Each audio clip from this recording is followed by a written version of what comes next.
What's up guys, today I will demonstrate how to create a friend system. First, let's consider how many APIs are needed for a friend system. We will need one API to list all pending friend requests, another to list all friends, and one more to get the details of a friend. These APIs are called queries because they only retrieving the data without modifying them. Next, we need a web API to send a friend request, one to accept a friend request, one to reject it, and one to delete a friend request. These are known as mutations, which means that they are modifying the data. Additionally, we want to receive notifications when certain event happens, such as when a user receives a friend request, when their request is accepted or rejected, and when the friend request is deleted. These APIs are subscriptions, which notify you when the data changes due to the mutations. With AWS appsync, creating those web APIs is straightforward. We have provided a CloudFormation template to help you create a same friend system with just one click. First, let's create a GraphQL schema to define all functions, including their inputs and outputs, as well as a data table to store a friend request. To control what the web API does to the database, we use resolvers. At the beginning of each web API call, we verify the caller and retrieve their username from the access token. To list pending friend requests, we link the resolver to a Lambda function that queries the data table using the caller's username. Similarly, we link another Lambda function to list all friends and get their details. When sending a friend request, we first search for a recipient using the username, email, or preferred username. Once we find them, we check their friend status and if they are not already friends or have a pending request, we update the data table to create a friend request. Accepting or rejecting a friend request is simple. We just update or delete a request in the data table depending on the action. The same logic applies to deleting a friend request. We first check the friend status, retrieve the record from the data table, and delete it. Additionally, we need to filter friend requests related to the caller and the friends to ensure the caller only receives notifications for their own friend requests. Now, let's look at how to execute those web APIs. You can generate queries from the APIs using tools like Rapid API or Firecam. Once generated, we can use them to send API requests. For example, list pending friend request query loads the first 20 pending requests, and if there are more, it returns next token for pagination. To load more, you simply send the request again using the token.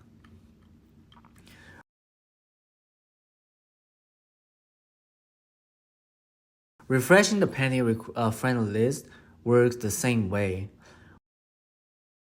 While listing friends allow a similar process, to get detailed information about each friend, we use the getUser API, which retrieves their username, avatar, and other attributes.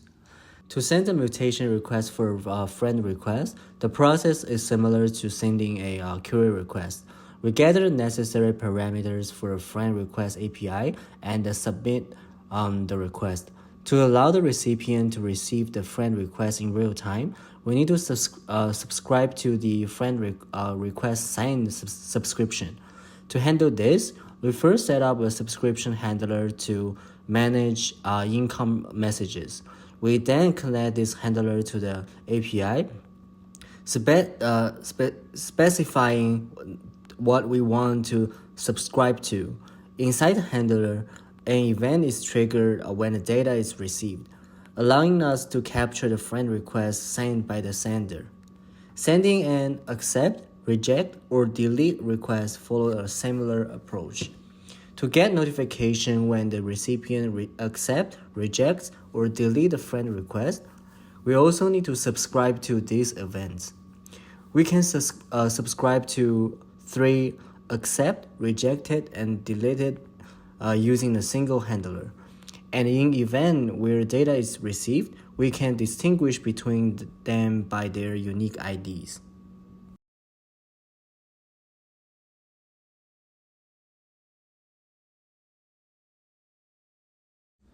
In order to upload our project to the AWS, we will need to compile our project as Linux server executable. We will show it both in Mac and Windows. For Mac, you will need to go to the project folder and type those commands in the terminal, like bash /initiate build linux.sh, and we will just wait till it finished.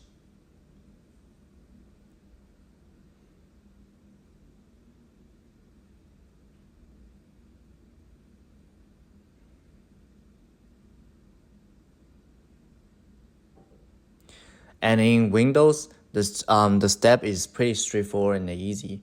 So you just go to the editor and go to Platforms, Linux, ARM64, pick Development and the server and package project.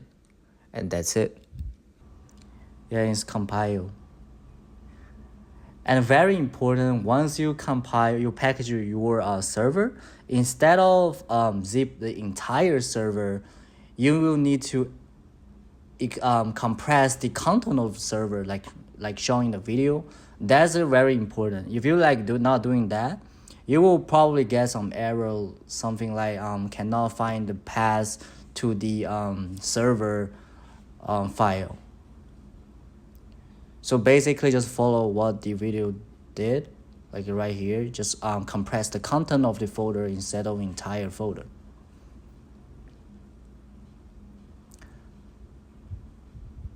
Then just select that zip file. You will need that very soon. So go to the AWS S3, Amazon S3 at the left corner. You just click the create a new bucket and add tags if you wish, but you can just leave it empty. But making sure that you will need to enable the bucket versioning right here, because for every time that you upload your file, if it is the same name, it will just you will need the version ID for updating the CloudFormation stack. So just drag and drop as the video. You drop right there and wait. Select the file and click upload. And we just need to wait till it finish.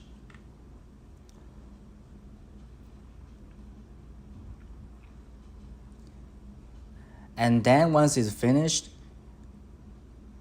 here's the version ID you will need for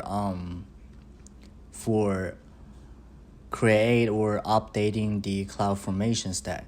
So go to the search for CloudFormation as shown in the left corner, and click for we will provide you a template for AWS CloudFormation template. You would just click create stack and upload the template that we provide to you. You just upload that one.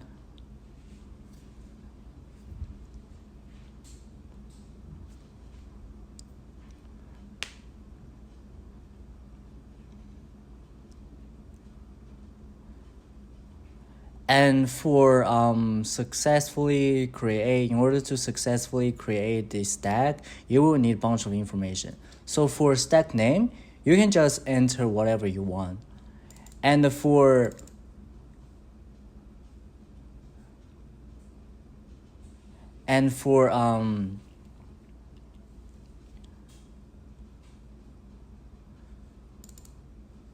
the build bucket, you will just follow what the video did. And here is the key, just the name of the file you just upload, and you will need the version ID.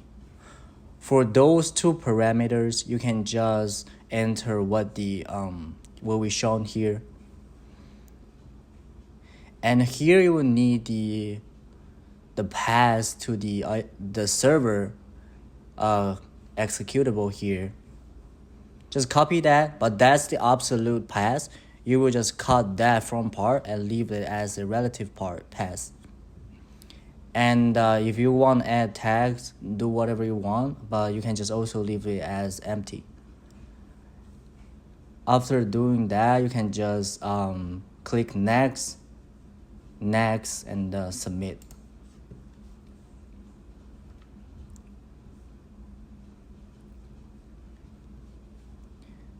It may take some time, but as it complete, here is once it complete,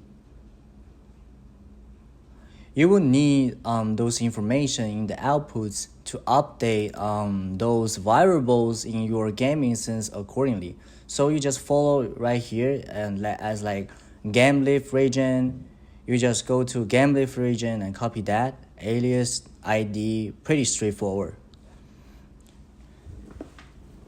Just go to output and put those information to the variable in your game instance accordingly.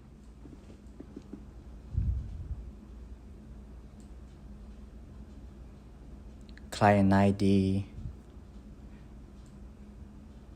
So for every time you update or create a stack, making sure to also update those variables accordingly, or the game live may not work.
Let's take a look at what being created by CloudFormation template. It has generated a dynamodb the table to store friend requests and two indexes to speed up the data queries. Additionally, it has set up a GraphQL web API in AWS appsync with necessary schema and resolvers. Now, let's test it. I have created 3 accounts: test user 1, test user 2, and test user 3.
First, we will send a friend request from test user 2 to test user 1. As expected, test user 1 received the request immediately, while test user 3 doesn't because they are involved. Next, we will delete the pending request from test user 2.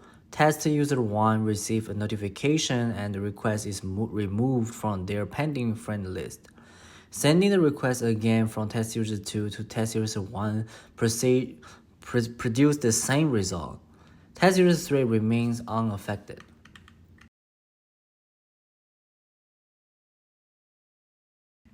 If we reject the request, test user 2 will get a notification that test user 1 has rejected them.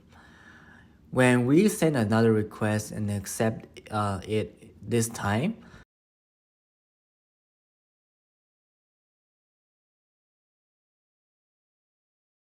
test user 2 receives a notification of acceptance.